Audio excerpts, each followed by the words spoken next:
네, 2교시 수업을 시작하도록 하겠습니다.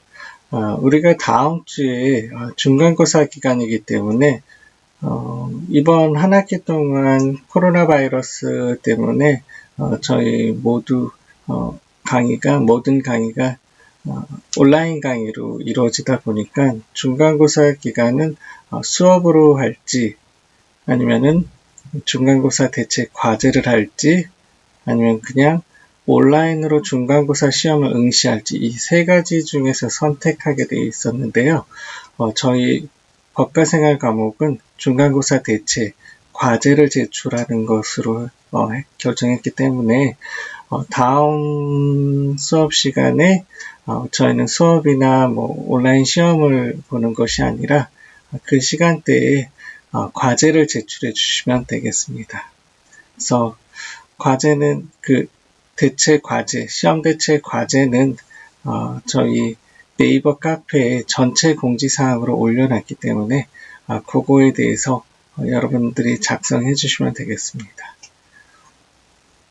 꼭 수업 시간, 시험 시간 11시부터 오후 1시까지 시간에 제출해 주시면 될 것 같습니다.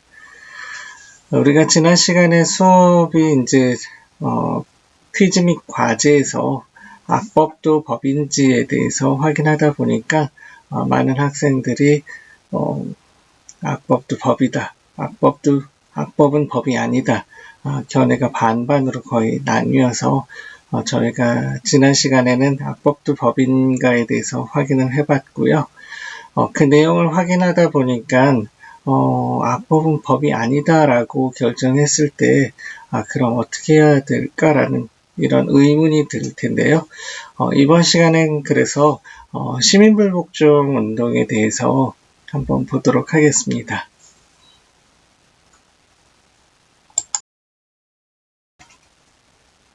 네, 이번 시간에는 시민불복종과 법에 대해서 공부를 하겠는데요. 여러분들이 이해를 돕기 위해서 대표적인 시민불복종 운동에 해당하는 그런 사례들, 한 3가지 정도 사례를 보면서 우리가 수업을 진행하도록 하겠습니다. 지난 시간에 악법도 법인가에 대해서 얘기하면서 공자의 논어에 나오는 몇 개 위령공이라든지 자한에 대해서 학습을 했었는데요. 그 자한 24절, 25절에 있는 말씀이 법에 정해진 내용을 따르지 않을 수 있겠나. 하지만 법을 개선하는 것이 더 귀하지. 칭찬하는 말을 들으며 기쁘지 않을 수 있겠나. 하지만 그 말을 가려듣는 것이 더 귀하지. 칭찬한다고 좋아하기만 하고 그 말을 가려듣지 않고 법을 따르기만 하고 개선하지 않는 자들은 도무지 어찌해야 할지 모르겠네라고 공자가 이야기했다고 했죠. 그 제자들에게. 네, 그래서 그러면은 어떻게 해야 될지 그 중에 하나가 시민불복종 운동이라고 할 수 있겠는데요. 우리 대표적인 시민불복종 운동 몇 가지 사례를 보도록 하겠습니다.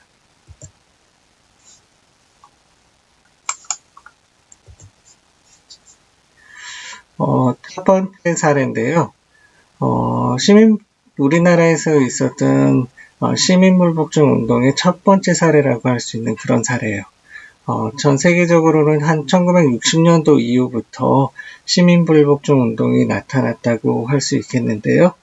우리나라에서는 그 첫 사례가 1986년도 사례예요. KBS 시청료 거부 운동이라고 할 수 있는 1986년도 이 사례는 농촌의 실상에 대한 KBS의 왜곡 보도에 분노한 전라도 완주군의 한 농민으로부터 시작되어서 약 4년여에 걸쳐서 국민의 절반 이상이 시청료 납부를 거부하는 운동을 전개하게 되었죠. 여러분 전기세 납부 고지서를 보면 그 고지서에 TV 수신료란이 있어서 매달 한 가정당 2,500원씩 부과를 하고 있습니다. 우리 국민이 지금 거의 5,100만 정도거든요. 4인 가족이 한 가구라고 했을 때 1,000만 가구가 넘죠. 네. 이 1,000만 가구에 매달 2,500원씩 부과돼서 KBS 운영 요금으로 운용 비용으로 사용되고 있고, 여러분 무슨 다큐멘터리나 이런 거를 보고 마지막 끝날 때 보면 이 프로그램은 여러분의 수신료로 제작된 컨텐츠다 이렇게 나오는 걸 본 적이 있을 것 같은데, 네, 여러분 TV 수신료를 통해서 제작된 프로그램이다, 그런 걸 알 수 있죠. 매달 엄청난 금액을 KBS에서 징수해 가고 있는데요. 이게 박근혜 정부 당시에 우리 공영방송이 공영방송으로서의 기능을 상실하다 보니까 그때 또 KBS 시청료 거부를 많이 하게 됐죠. 그래서 해당 부서에 전화해서 저희 집 텔레비 없습니다라고 하면 거기서 알아서 이제 수신료를 부과하지 않는 그런 방법들도 인터넷상에 올라와 있고 하더라고요. 그래서 농촌에 대한 실상을 잘못 왜곡 보도함으로써 이제 거기에 분노한 농민 한 분으로부터 시작한 이 운동이 국민 절반 이상의 시청료 납부 거부 운동을 하게 된 그런 사항이에요. 네. 두 번째 사례를 보도록 하겠습니다. 두 번째 사례는 1999년 9월 1일 분당 신도시 아파트 입주자 대표회의가 건설교통부 장관을 상대로 낸 판교 서울 간 고속도로 통행료 부과 무효 소송의 재판이 끝날 때까지 통행료 납부 거부를 결의하고, 이 운동에 참여하는 분당 시민들과 한국도로공사 직원들 사이에 몸싸움이 전개돼서 대표회의 회장 Y씨 등은 업무 방해죄 혐의로 검찰에 고발되기까지 한 그런 사안이에요. 이 사안은 1999년 8월부터 갑자기 그 판교 아파트 입구 도로 거기에 이제 통행료 부스를 차려놓고 이제 1,100원을 부과를 했던 그런 사안이에요. 이게 판교 서울간이라고 되어 있는데, 양재에서부터 판교까지 오는 그 고속도로 이용하는 경우에 1,100원을 부과하게 되어 있는데, 판교 아파트 진입하는 그 도로 입구에 이제 부스가 설치됐기 때문에 양재에서 판교 이 입구까지 사용하지 않은 이 분당 시민들도 그쪽으로 통과해서 어차피 이 아파트 입구 쪽으로들 판교 쪽으로 진입을 해야 되기 때문에 양재 판교 구간을 이용하지 않은 사람들도 1,100원씩을 부과했던 그런 사항이에요. 그래서 99년 8월 이전부터 이제 분당 신도시에 사는 아파트 사시는 분들이 굉장히 부당하다고 생각을 했던 거죠. 그래서 건설교통부 장관에게 이제 상대로 통행료 납부 거부를 결의를 했던 그런 사안이에요. 여러분 같으면 어떻게 생각하세요? 그냥 시키는 대로 해야죠. 네, 부과하라면 해야죠. 이런 마음이 들까요? 제가 여기서부터 태어나고 어렸을 때부터 살았고 잘 살아오다가 갑자기 통행료 부스가 만들어져서 여기를 지나가려면 돈 1,100원씩 내야 된다. 왕복 2,200원이겠죠? 약간 부당하다고들 다 생각해서 통행료 납부 거부 운동을 실시했고, 이때 당시 신문 기사나 뉴스들을 보면은 1,100원을 10원짜리로 10,000원을 부스에 제시하면 거기서 이제 10원짜리로 1,100원 계산하시고 나머지 10원짜리는 돌려주세요. 이런 방법을 사용하기도 했고, 1,100원 납부하는데 이제 100만 원을 이제 수표로 제시하면은 이제 부스 직원이 이제 어떤 의도인지도 알기 때문에 그냥 가시라고 해도 무슨 소리시냐, 돈 낼 테니까 여기 수표에서 제하고 나머지 돈 주세요. 이렇게 이제 시위를 하셨던 거죠. 그래서 결론적으로는 통행료 전액 면제까지는 되지 않았고요. 출퇴근 시간대에 원래 1,100원 하던 걸 500원으로 깎아준다거나 그 특정한 출근 시간대 이럴 때만 이제 가격을 인하해주는 이런 방법으로 종결이 됐던 사안이에요.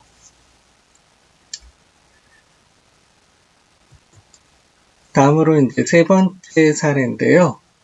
의사협회는 2000년 7월 1일부터 시행된 개정 약사법의 의약분업제도에 대해서 1999년 후반기부터 항의 집회와 집단 폐업 또는 파업을 감행하였죠.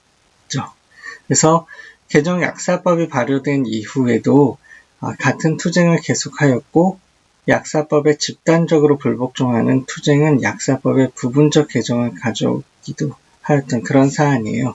그래서 2000년대 초반, 후반, 90년대 후반, 1990년대 후반부터 2000년대 초반 이때에 의학 분업과 관련돼서 굉장히 많은 그런 집회 시위를 서울역 광장이나 이런 데서 하게 됐었는데요. 이때 굉장히 문제가 된 게 의사들이 의약 분업을 반대하다 보니까 중환자실 환자들도 내팽겨치고 서울역 광장에 모여서 집회를 하게 됐던 그런 사안이에요. 그래서 이때를 계기로 간호사분들이 많은 지위가 향상됐다고 할 수 있겠습니다. 간호사분들이 지위 향상을 할 수 있었던 그 계기는 병원에 중환자실에 환자들이 있는데도 자신들의 그 이익과 권리를 위해서 환자들을 놔두고 의료 케어를 하지 않고 서울역 광장 등에서 이제 집회를 하게 된 의사단체들을 보고 마지막까지 남아 있었던 분들이 간호사분들이에요. 그래서 환자나 우리 국민들이 간호사분들을 다시 보게 됐고, 그로 인해서 반사적으로 간호협회, 간호사분들의 지위와 권리가 좀 더 상승했었던 그런 계기가 됐었던 것 같습니다. 그래서 그때 이제 무슨 문제가 있었냐면 의약 분업이 분업이 되어 있지 않은 상태에서는 우리가 큰 대형 병원이나 종합병원에 가보면 의사에게 진료를 받고 그 병원 안에 약국이 있기 때문에 약까지 조제를 받고 이제 집에 가시는 그렇게 되어 있었습니다. 그러다 보니까 그게 뭐가 문제냐면 예를 들어서 의사가 두통 관련해서 약을 처방할 때도 우리가 타이놀 이거나 펜 이렇게 크게 두 가지 종류가 있었는데 극히 일부만 제가 예시를 해드리는 거예요. 그래서 한 약품을 계속 의사가 지정해서 처방을 할 수가 있었죠. 그렇기 때문에 제약회사에서 이제 의사 선생님을 상대로 리베이트를 제공하거나 하는 그런 비리가 많이 발생했기 때문에 그 리베이트 근절 이런 것들을 위해서 많이 의학이 분업이 되어야 되겠구나라는 필요성을 느껴서 의학 분업을 이제 법제화하는데 이제 의사협회나 의사단체에서 강하게 반대하고 했었던 그런 사항이지만 지금 의학은 분업되어 있죠. 그래서 여러분들이 종합병원이나 대형 병원에 가셔도 처방만 의사에게 받고 가까운 병원 근처에 있는 약국에서 그 처방전 가지고 약을 탈 수 있게 되어 있는 게 이제 2000년대 초반에 이런 일들이 있었기 때문에 가능하게 된 거다라고 해서 많은 리베이트는 단절된 것 같습니다. 그래서 그런 것들이 있었고요.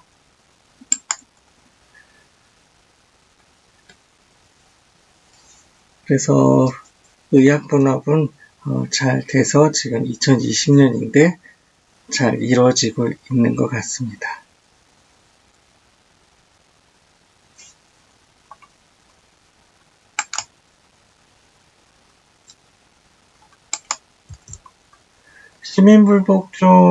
시민불복종이 되기 위한 5가지 정도 요소가 있는데요. 그 첫 번째는 시민성입니다. 그리고 두 번째 비폭력성을 띄어야 하고요. 그리고 공공성의 성격을 가져야 됩니다. 그리고 네 번째 비례성. 그리고 다섯 번째 정당화 가능성이 있어야 되는데 이게 어떤 건지 하나하나 보도록 하겠습니다.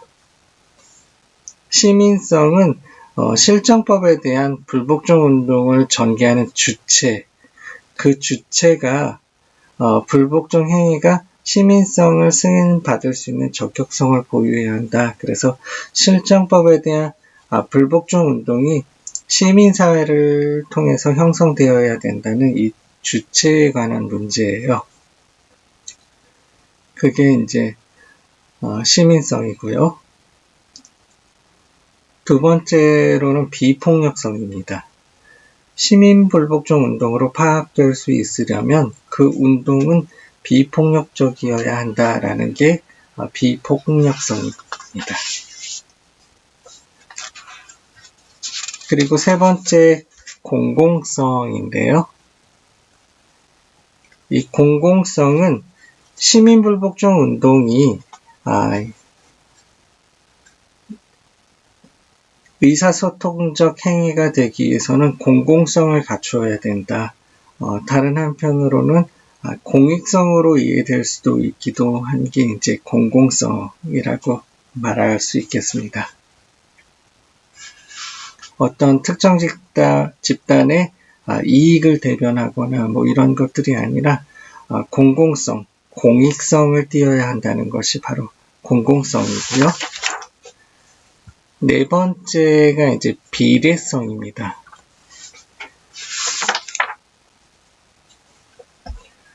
시민불복종 운동은 자기 스스로 설정한 목적과 선택한 수단이 서로 균형적으로 놓여야 한다는 그런 이야기인데요.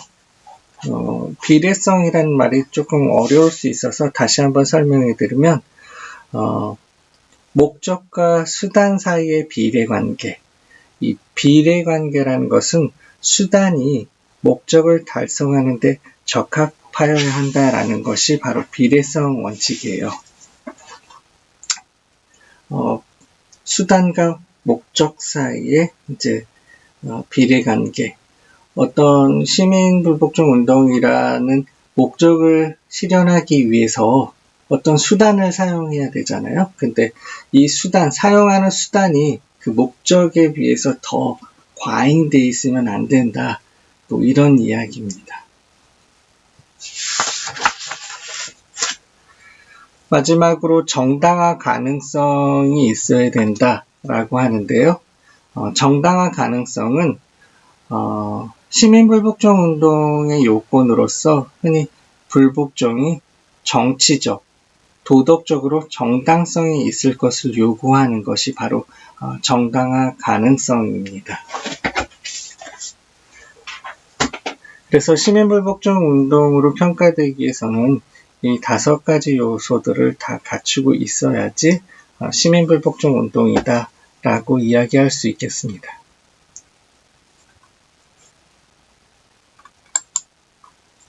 그래서 다음 주 시간이 시험 보는 과목도 있을 거고 수업을 하는 과목도 있고 저희 수업같이 과제를 대체하는 그런 수업들도 있기 때문에 중간고사 시험 기간이기 때문에 이번 주에는 퀴즈 및 댓글도 없고요.